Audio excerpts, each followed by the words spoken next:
সারা দেশে জমে উঠেছে নির্বাচনী প্রচার। দাঁড়ে দাঁড়িয়ে গিয়ে ভোট চাচ্ছেন প্রার্থীরা। ভোটারদের দাবি আর কোনো ফাঁকা বলি নয়, এবার তারা চান দৃশ্যমান উন্নয়ন আর নিরাপত্তা। সারা দেশ থেকে প্রতিনিধিদের পাঠানো রিপোর্ট জানাচ্ছেন ইশরাত জাহান। নওগাঁয় জমজমাট হয়ে উঠেছে নির্বাচনী প্রচারণা। সকাল থেকে গভীর রাত পর্যন্ত কর্মী সমর্থকদের নিয়ে ঘুরে বেড়াচ্ছেন বিএনপি, জামাতে ইসলামী সহ বিভিন্ন রাজনৈতিক দলের প্রার্থী ও স্বতন্ত্র প্রার্থীরা। পাড়া মহল্লায় ঘুরে ঘুরে নির্বাচনী প্রচারণা চালাচ্ছেন যশোর ৩ সদর আসনের বিএনপি মনোনীত প্রার্থী অনিন্দ ইসলাম অমিত।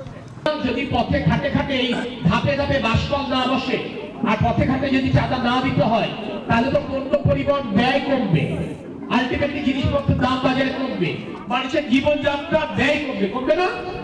আমরা এটা করতে চাই, আমরা সেই পরিবেশ তৈরি করতে চাই এবং এই পরিবেশগুলো তৈরি করবার জন্যই আসলে আমরা ধানের শীষ করতে চাই। ঝিনাইদহে বিএনপির মনোনয়নকে ঘিরে সৃষ্ট কোন্দলে কিছুটা ভাটা পড়েছে নির্বাচনী আমেজে। ভোটারদের মতে দলীয় কোন্দল নিরসনে ব্যর্থ হলে এই আসনে চমক দেখাতে পারে স্বতন্ত্র বা জামাত।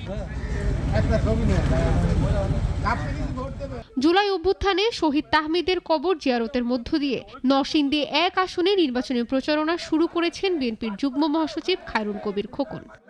দেশ পরিচালনার দায়িত্বে জনগণ আমাদের অর্পণ করে, তাহলে শহীদ পরিবারকে সর্বোচ্চ সম্মান দেওয়া হবে। তাদেরকে রাষ্ট্রীয়ভাবে তাদেরকে যত সুযোগ সুবিধা দেওয়া, সমস্ত সুযোগ সুবিধা দেওয়ার কথা আমরা অঙ্গীকার করেছি এবং ৩১ দফা রাষ্ট্র সংস্কার মেরামতের মধ্যে সব রয়েছে। মেহেরপুরে নির্বাচনী প্রচারণাকালে জামাতের নারী কর্মীদের উপর হামলার অভিযোগ উঠেছে।